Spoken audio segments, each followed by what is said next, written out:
Welcome to Basic Deco. We're going to do floors, ceiling, and walls. And this is like the 5th or 6th video I've done.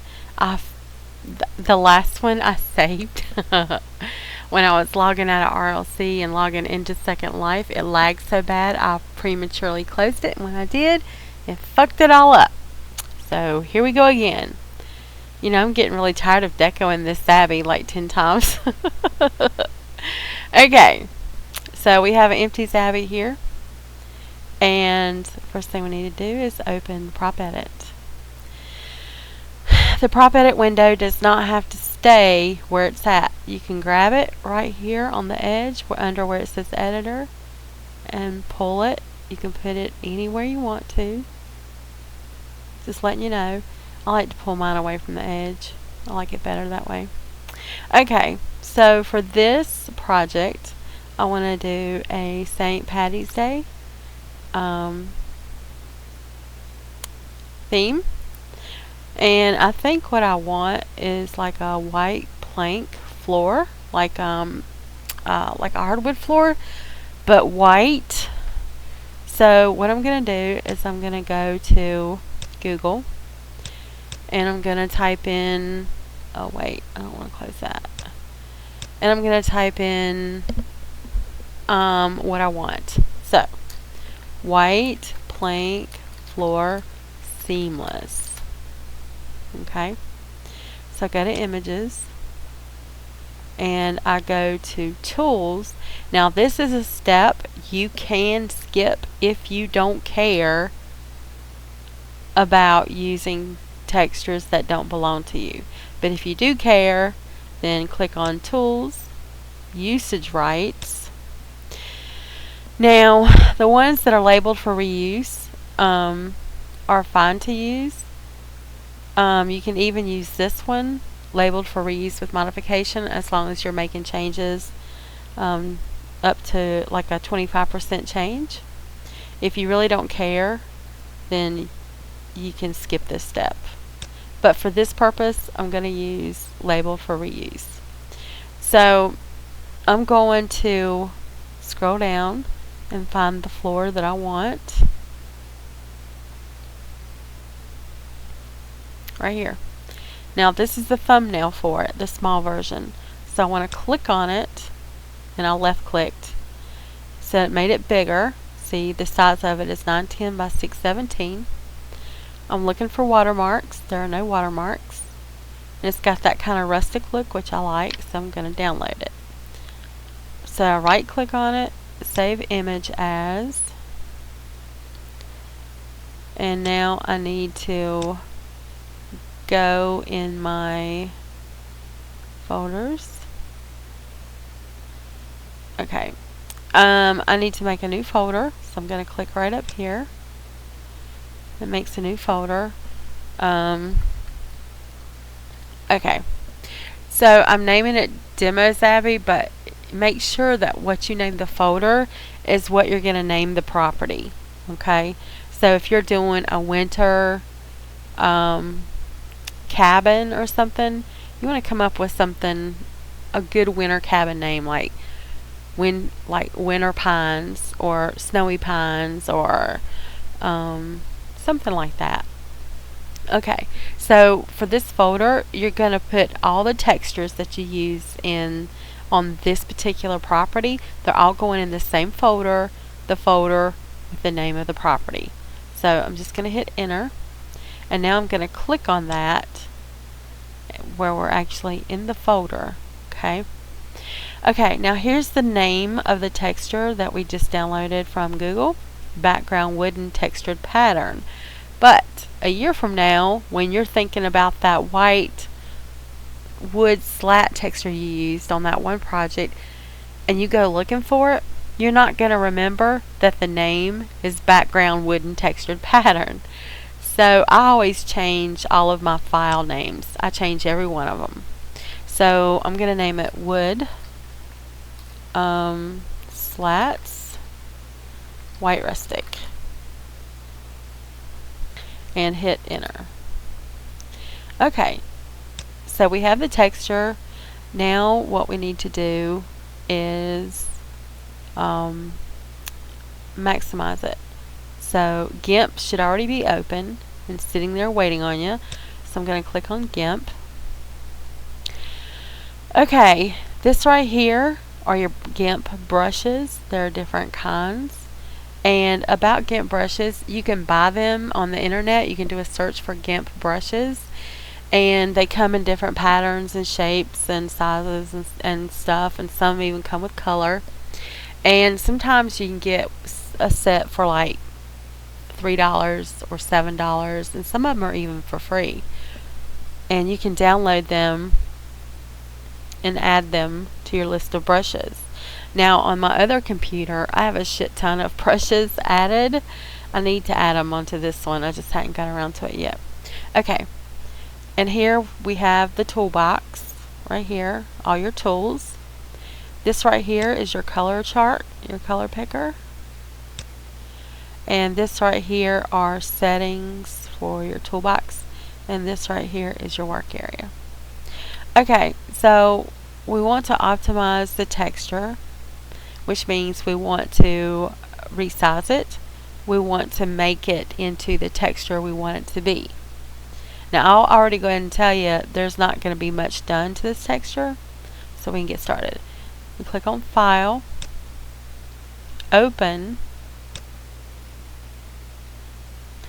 then I go to the computer and I find the name of the folder I just made, Demo Savvy. I'm going to double click it. Now you can double click it or you can click it once and click on Open. Either way.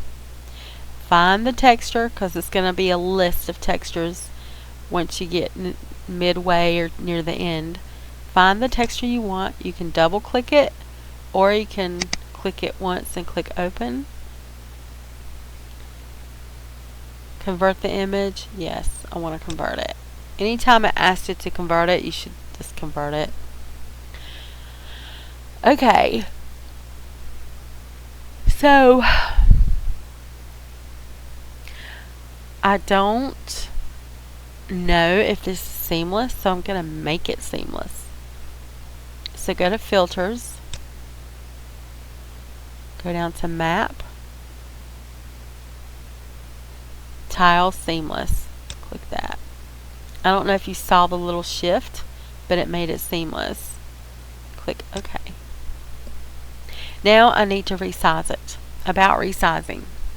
There's this thing called the power of 2, and I can't really explain in detail what it's about, but if you go in forums and search for the power of 2, you will find the big explanation for it, and you can read all about it. Okay, so basically what it boils down to is there are certain numbers you have to use to resize your textures for the minimal amount of lag, the least amount of lag. So one of those numbers is 1024, which is a large file, and you should really use that one sparingly. The only thing I use that size for is to apply texture to a really large space. Or also if I'm making a sign, something with numbers and letters, I've learned that if you're making something with characters on it, like numbers, letters, like happy birthday, happy anniversary, something like that, then you'll want to size it big because the letters and numbers are clearer. So you could use 1024 for that. The next size down would be 512, which is the most common. Below that is 256, also common. Below that, 128, which is getting kind of small, and then 64.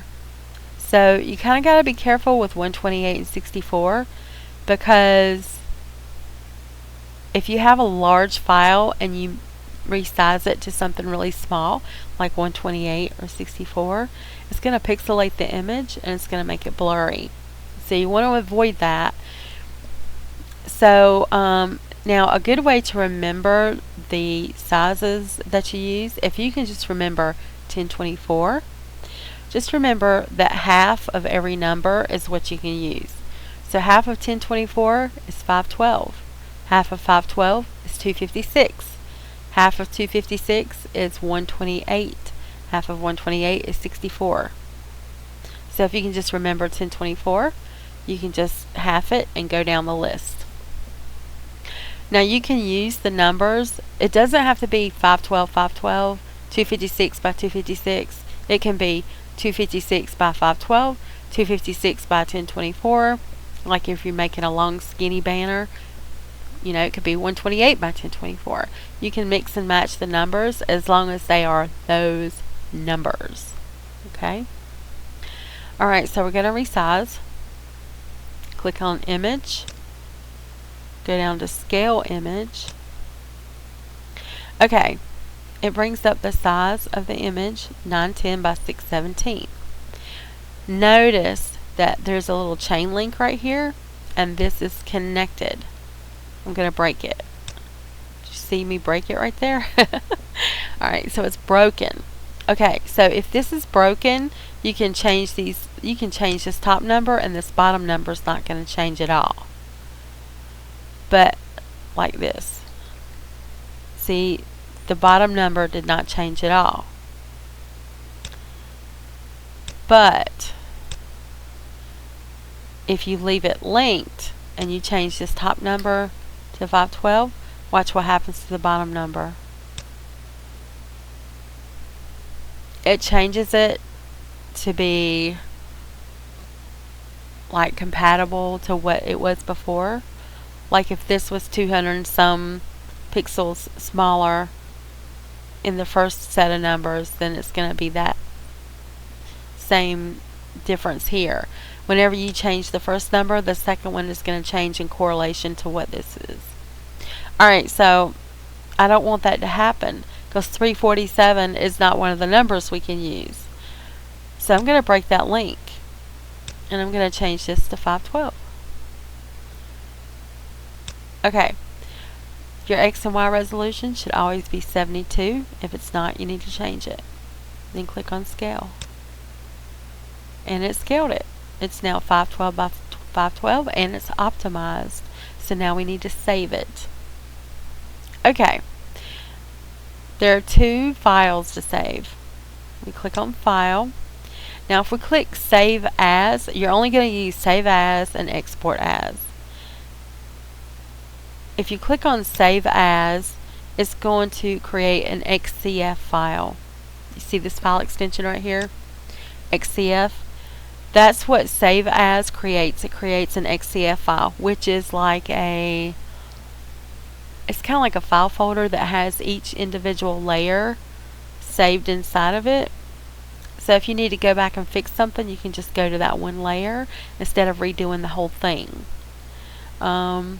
It's kind of like, how can I explain it? Okay, it's kind of like having a school notebook with 100 sheets of notebook paper in it, and on one of the, and your little brother or little sister or your kid went in there and took a purple magic marker and scribbled all over one of the pages. Okay, so you just go in there and redo that one page and replace it. You don't have to redo the entire notebook full of work, if that makes sense. So that's what an XCF file is. It's kind of like that notebook that's holding all the different layers, all the pages, all the notebook paper. So I hope that makes sense to you. Okay, but in this case, we only have one layer, and that's the main layer. I didn't apply any extra layers on top of it to add anything, so we can skip that whole step. Save As. So we're going to go straight to Export. So File, Export As. Now the reason I'm exporting as the same file name is because I want to replace the original, because I don't want to, if I save the original and save the new one as well, I'm just wasting space. So I want to override the original, so I just click on that to highlight it, click on Export, Replace, Export, And to close out this file, there's a little X right next to the picture of it up here.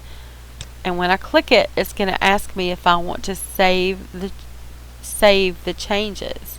Save as. No, I don't. So I'm going to discard the changes. And now I can minimize Gimp. Okay, we have the texture prepared. So now we need to get it in World, right? Alright. To do that, we have to upload the texture to a texture hosting website. Now, for someone who does a lot of Deco, you're going to need an outside source like PhotoBucket, SmugMug, Imgur, something like that. For your purposes, since you're learning, RLC offers their own version of something like that, and it's free and it's easy to use. So go to your profile homepage, go to the profile tab, and go all the way over to Other Bucket. You're going to choose the file and then go and find the folder for the property you're working on, Demo Savvy, and click on the texture that you want to upload. Now, when I put my cursor over this texture, you see the little box that pops up that tells you it's 512 by 512. You know it's optimized, so click on it. It selects it. Click on Upload. Now, the only thing I don't like about Other Bucket is that it doesn't have folders, so you can't organize stuff into folders. It basically just piles up like this. That's it, which sucks. But you know, it's free, so I'm not gonna bitch about it. Okay, so it gives a picture of the texture. It has the original name of the texture. It has the file size right there, date, time, or when you uploaded it, and the new link that it creates. Also, later on, like if you upload something by mistake, you can just come right over here and delete it. Okay, so this little icon right here is your clipboard copy. So just click on that to copy this link. We're fixing to bring it to RLC. Okay, so this is going to be my floor texture.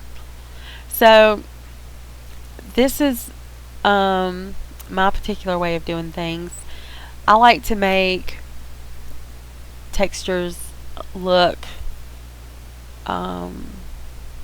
what's the word I'm looking for?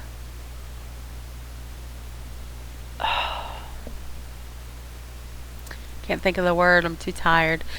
I want to make them look realistic as far as size. Okay? I don't want them to be oversized. I don't want them to be undersized. I want them to be, what is the word? It's escaping me. Okay, so anyway, I'm going to use the 3x3 tiled sign. Now, the 3x3 tiled sign, it has a repeating pattern. It's basically 3 squares this way and 3 squares this way. Okay, 3 by 3. 3 across, 3 down. So there is 9 squares on here. Now the texture that I put on here is going to be in each one of those squares. So that's why I want my texture to be seamless. So when the texture is tiled, it's going to look like it's all one piece, if that makes sense. Okay, so I'm going to go over here to Script. I'm going to click on this little drop down or anywhere on this bar. And then I'm going to go down and select Cached Web Image. Okay. So you're going to go right here and highlight this line right here. And we're going to paste the link that we just copied from Other Bucket. Now, to copy and paste in Prop Edit, you have to hold down the Control button on your keyboard and hit V. Control plus V will paste it. if you want to copy something, it's Control plus C. So Control C for copy, Control V for paste. Don't worry if you have to ask over and over. If when you start decoing, you're going to remember. So don't worry about asking. Feel free to ask. You can ask anything. I'll be glad to help you. Okay, file caching, it should always be on forever. Okay, so here's my texture.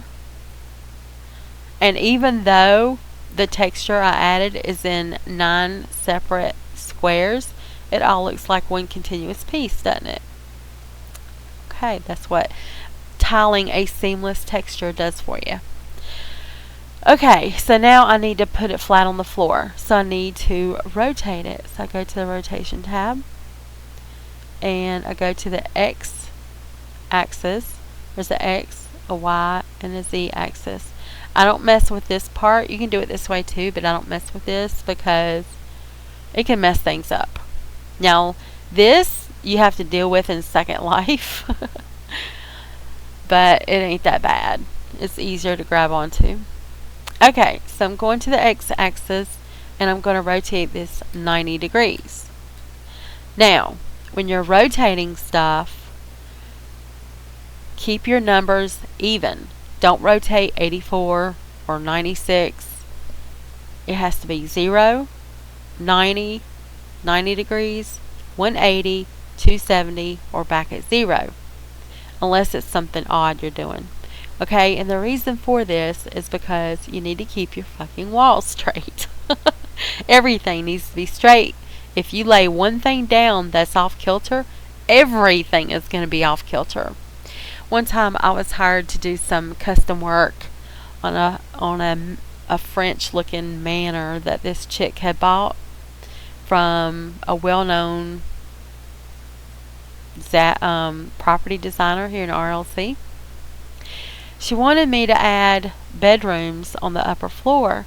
So when I got up there and started adding them, I was rotating the walls to 90 or 180 degrees, and they weren't lining up right. And I got to looking, and the whole freaking place was like 23.7 clicks off. It was just a really odd number. I was like, are you fucking kidding me right now? Like, do you know how much math I had to do to get everything to match up? Oh my god, it was a freaking nightmare. I should have charged her double for that. Okay, so we have the floor texture. It's rotated, so now we need to get it on the floor. So we're going to go to position. Now, do you see that number right there? It's at negative 126. So I'm just going to type in negative 500, and it's going to lower. It's not all the way down because you can see it's right above my ankles.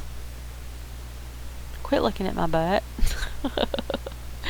Alright, so I'm just going to go with a down arrow and lower it until it gets to where I want it.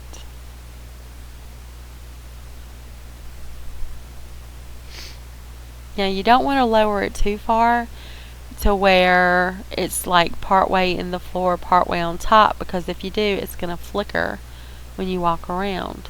And I'll show you. Am I even... Oh my god. I was clicking the wrong stupid button. I was moving it to the side instead of down. Duh. Don't listen to anything I tell you. Okay, I took it too far.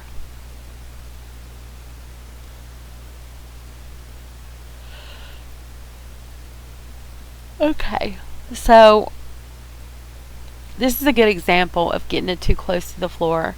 Do you see it flickering? Like when you go to walk away, it's going to flicker. It is going to drive you mad. So make sure your texture is 1 or 2 clicks above the floor. Okay, now I need to widen it. Because I'm sorry, but that's just too skinny for planks on the floor. Now, it'd make a good wainscoting, but we're not doing wainscoting, we're doing floors. So we're going to go to scale, and it's already set at 1. So I'm just going to make that a 2. Oops, wrong direction. I need to go into the y-axis. Make that a 2. Okay, that looks like a good width for the planks, floor planks. Okay, so on some props, the y-axis is not always going to be what makes your prop stretch out to the side. Sometimes it is a z-axis. You just have to, it just depends on the prop. So you just got to be careful about that. Okay, so I'm going to grab this, and I do that by right clicking on it, click on place.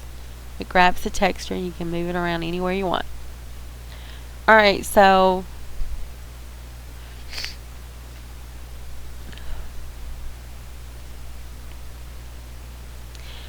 now what I've got to do is I've got to stretch this long ways so it goes all the way back here, but also all the way up here. So I go to the X and I'm going to type in a 6. It's lacking on that end and lacking on that end as well. So I'm going to do a 9. Okay, it's tucked under on that end. This end I think it's going to fall short. I'm going to run it to 11. Simply because I've already done this several times, so I kind of know. Okay. So I'm going to pull out this texture. I pulled out. I'm the one pulling out this time. Alright, so do you see the green lines on the end of the prop here? See those green lines? That green line? The green line around the prop tells you where the edges are to make it easier for you to line stuff up. Now if you make it collidable, under State tab, collidable, you're going to see some red lines. Where are the red? There we go, red lines. And if you're using a collide, that's a whole different ball game. So I'll have to explain to you about those later. But anyway, right now we're just working with the green ones. So what we want to do is tuck that green line up under the wall, the baseboard there. Okay? Because we don't want that shining and we don't want there to be a gap. So now I'm going to push this. I'm going to grab it and I'm going to push it straight up against the door. I'm going to tuck that green line up under the door. I also have to make sure that this green line is tucked under this baseboard as well. You can't leave anything unhandled, untaken care of. Okay, so that's that. Okay, so that's the first part of our floor. So click this little lock icon to unlock the prop.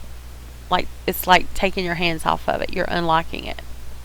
Okay, so I have decided I want to make the ceiling the same texture as the floor. So I'm going to create the ceiling at the same time I'm doing the floor. So to do that, now you don't have to do it this way and I don't always do it this way, but for this particular project, I want the floor and ceiling to be the same. So all I'm going to do, the easiest way to do this, I'm going to right click on that, click on clone. I'm going to click it one time and then I'm going to click it a second time. Just click wherever your cursor is on the screen. Do not move your cursor because if you do, you're going to mess everything up.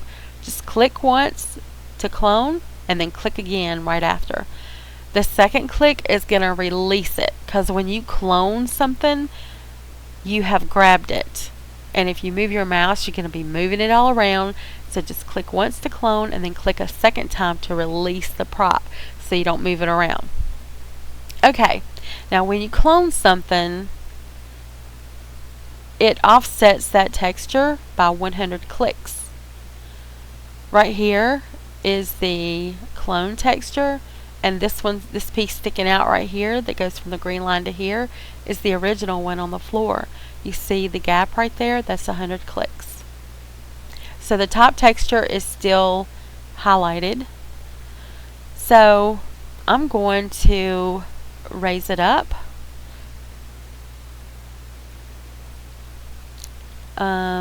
800 to 800. So I'm just going to type in 800. So it's not all the way up, but it's far enough up to where I can fix it before, to fix that offset before I do anything else. Okay, so the first thing I need to do is look down here at the bottom texture, click on properties, and I have to look and see the position on each side, X and Z. The Y position is the height, so we're not messing with that right now. So it's 1816 by 8447. So I just need to make sure this one is in the exact same position except for the height. So the bottom one is 1816 by 8447. So I'm going to right click on this top one and make sure that's the same one. 1816 8447. Okay, this number is correct, it matches. This number is offset by 100. Instead of 8447, it's 8547. So I'm going to delete that 5 and I'm going to add a 4. So now the position of this is the exact same as the one on the bottom. The only difference is the height. Alright, so I'm going to right click on the top texture, click on properties. I'm going to fix the height now. Okay, it's above the rafters. If you want to show the rafters, that is fine, but I don't, so I'm going to lower it. Okay, that's a good place. Okay, so we got the first part of the floor done and the first part of the ceiling.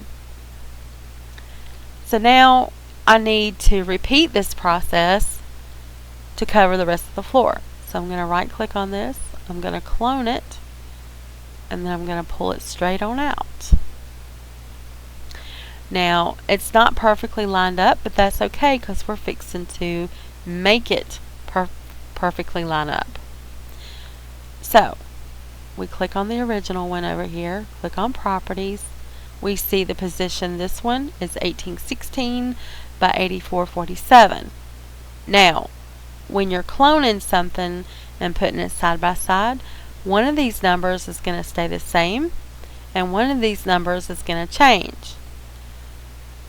The way that it changes, or in which number changes, depends on the prop and the direction you're moving it. So every time you use this method, you're going to have to figure out what's what. Okay, so right here it's 1816. I'm going to click on the cloned one. It's 1683, so I'm going to change it to 1816. So now I know that these two line up lengthwise this way. Now the only thing we got to do is get rid of this gap. So I'm going to walk over here by the gap. I'm going to scroll in with my mouse wheel. And I'm going to use the arrow on the Z axis to move it over. Okay, there's still a little bit of gap there. What we want to do is butt this one up against the first one, but we don't want to overlap the layers, because if you overlap it, it's going to make it flicker. And I'll show you what I mean. See, I've overlapped it there. Now watch. Oh, see that? It's flickering. So you know you've gone too far. So we're going to back it up. And now we're going to butt it right up against there. Let's see if it flickers. It's not flickering. So that's good. It's not flickering, and it's also not showing any of the carpet underneath. So that's good. Okay, so that part of the floor is done. So now I want to do the same thing with this that I did with this one to create the ceiling. So I'm going to right click on this. I'm going to click clone and then click again to release it. You can see the offset there. So I just need to figure out the height of this one, 1447. So I go back to this one, I type in 1447 for the height. Bam, there it is. However, look at this. You see that overlap right there? That's flickering right there. That's that 100 click offset. It needs to come out this way, so I need to fix this. Here's how I'm going to do that. I click on this bottom piece, click on properties. It's 1816 by 7003. So this needs to be 1816 by 7003, not 7103. So I'm going to get rid of the 1 and add the 0, and it automatically fixes that. Now you can see my mouse keeps falling. I propped my mouse up on the recliner, the arm of the recliner, and it falls down, and when it does, you see the cursor flying everywhere. Sometimes there's a prop attached to the cursor, so the prop goes with it. Okay, this one's dark, this one's light. Not a problem. We can fix it. Say you want to darken this one instead of making this one light. So we just click on this one. We go to the State tab. We scroll all the way down to where it says Bitmaps and start changing these numbers. Now, if we were working on this one instead and we wanted to make it brighter, we would put numbers in this top one. Okay? Like 100 or 150. The highest you can go is 255. But we're not. We're working on this one and we're making it darker. So we need to change the ambient to, we'll start at 200. Nope. Go down to 150. Okay. It needs to go a little lower. Let's try 140. That's better. Just kind of eyeball it. In some parts it looks right, in some parts it looks too dark, but we can fix it later.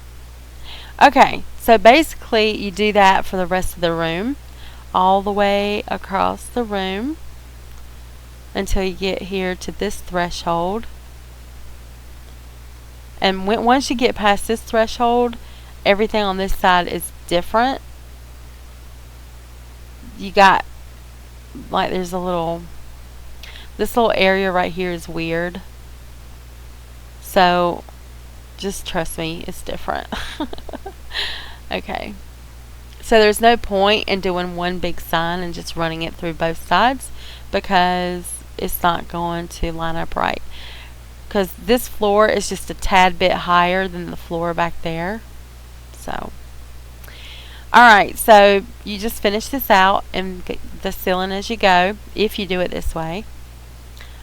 And let's just pretend we've done that. Alright, so now it's time to put up the walls.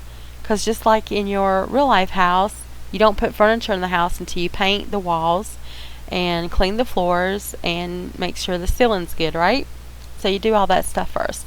Floor first, ceiling second, and then the walls. Okay? Alright, so I need to find a wallpaper. So I'm going to go back to Google and I'm going to type in Shamrock. Wallpaper. Seamless. I've already done this 4 or 5 times, so it's remembering, auto-filling. Okay. Images. Tools. Usage rights.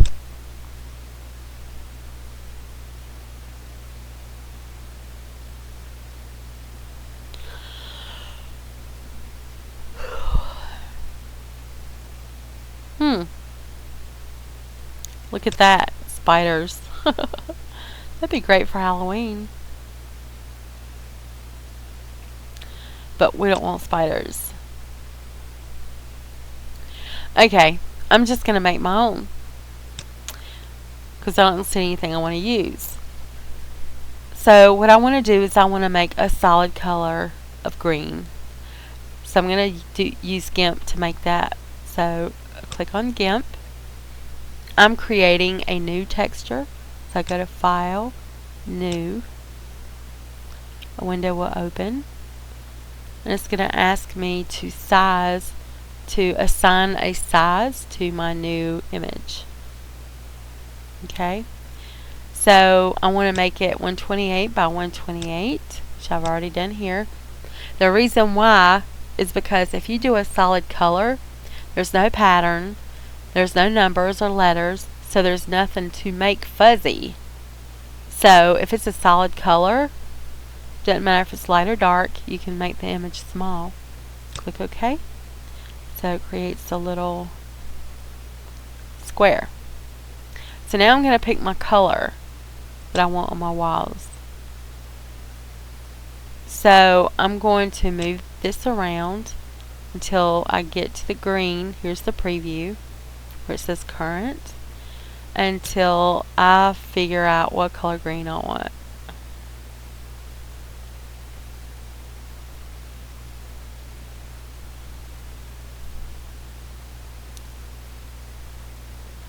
Okay, let's just go with that one. No, let's don't. Let's go with a dark one. Okay, so that's the green I want.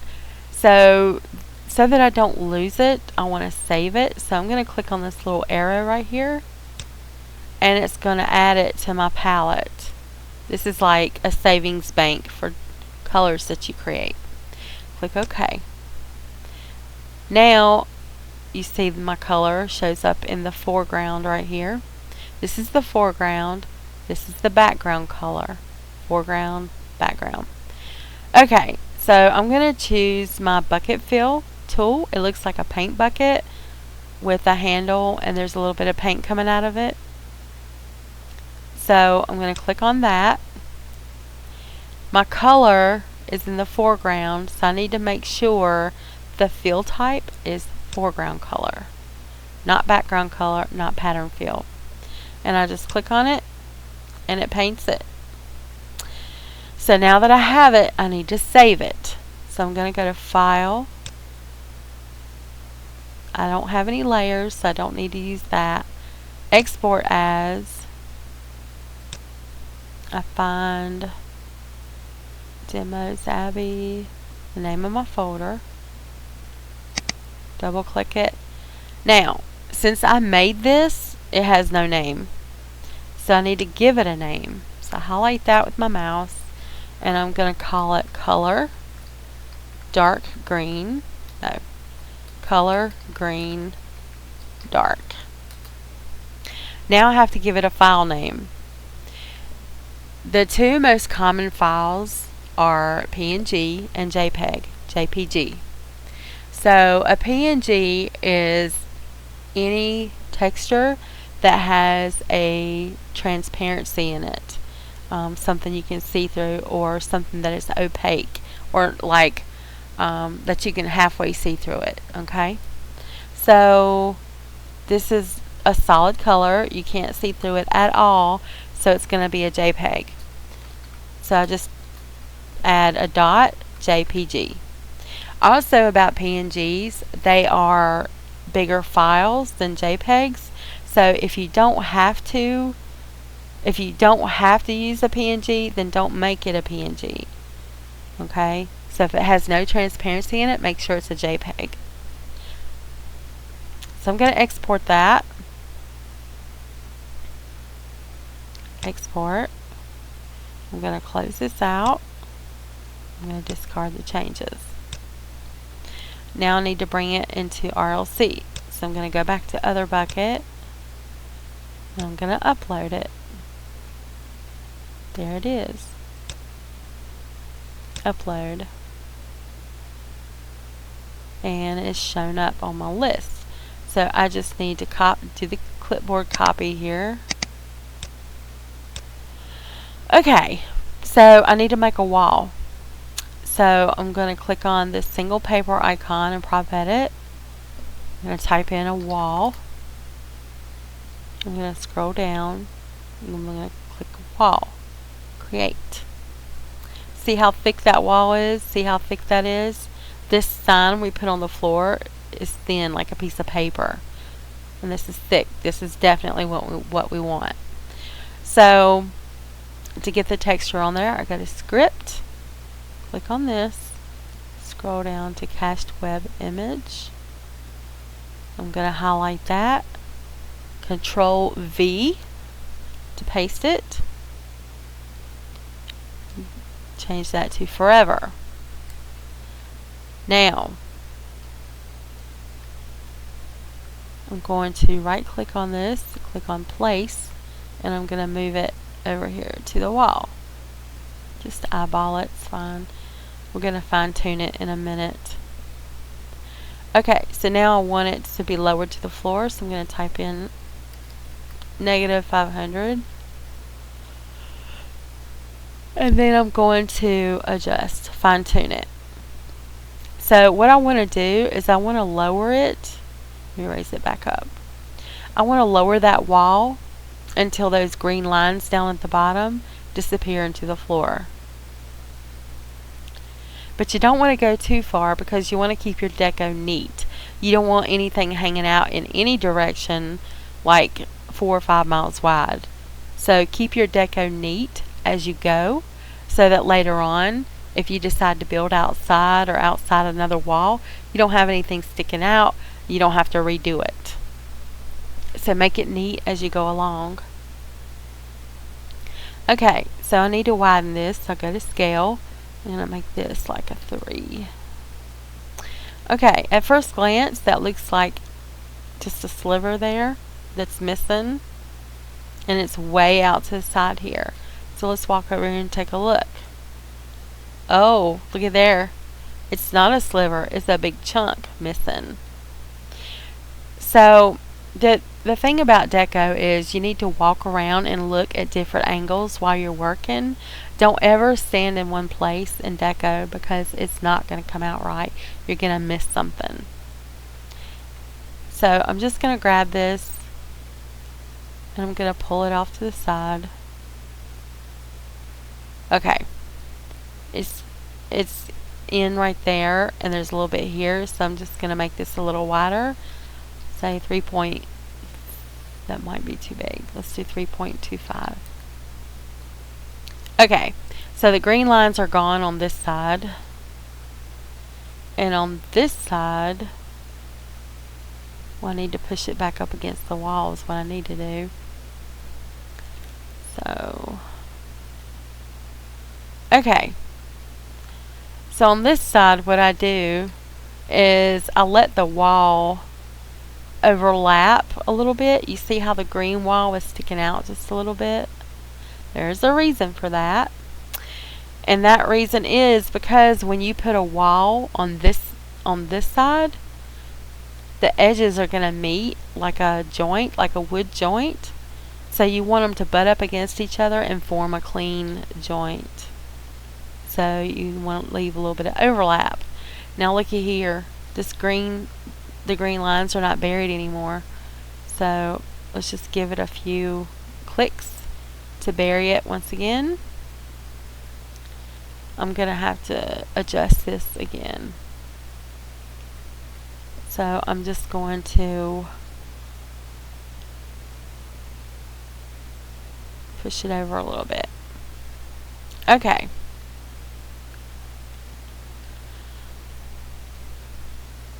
Now, height.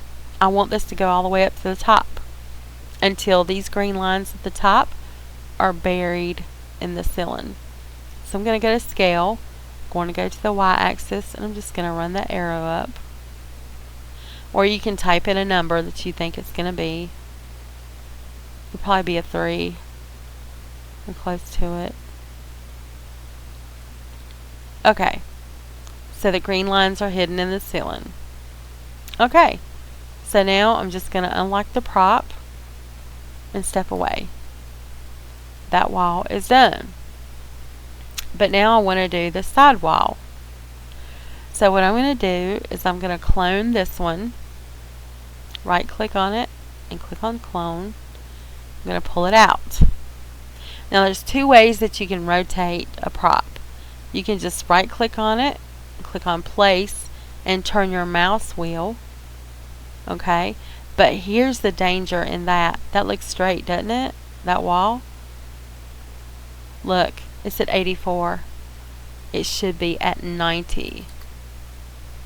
Okay, so you can do it that way, or you can click on it and clone and then just type in the number under rotation. So there's more than one way to skin a cat. So I'm going to grab this, I'm going to bring it over here. Now I could just line it up like that and be done, but I know that there's another portion this size hanging out on the other side of that door, and I want to make my deco neat. So I'm going to pull this back out and I'm going to cut it in half. So I'm going to go about 160, and then I'm going to put it back over here. Okay, so that's a little too small, so I'm going to go 175. Still too small. Let's go 190. Holy shit. 2 then. Fine. Okay, it's sticking out the front there, so we're just going to pick it up. We're going to move it.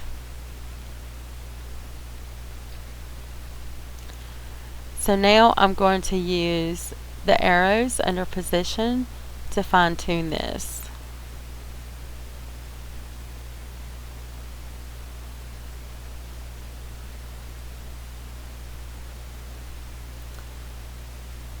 And there you go. We have 2 walls that are connected, and actually this can be lit up a little bit. Go under state, go to bitmaps. Let's put a 10 right here. No, it's not enough.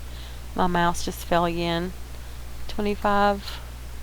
Good lord, that's dark. Okay, that's not so bad. It still looks green and not black.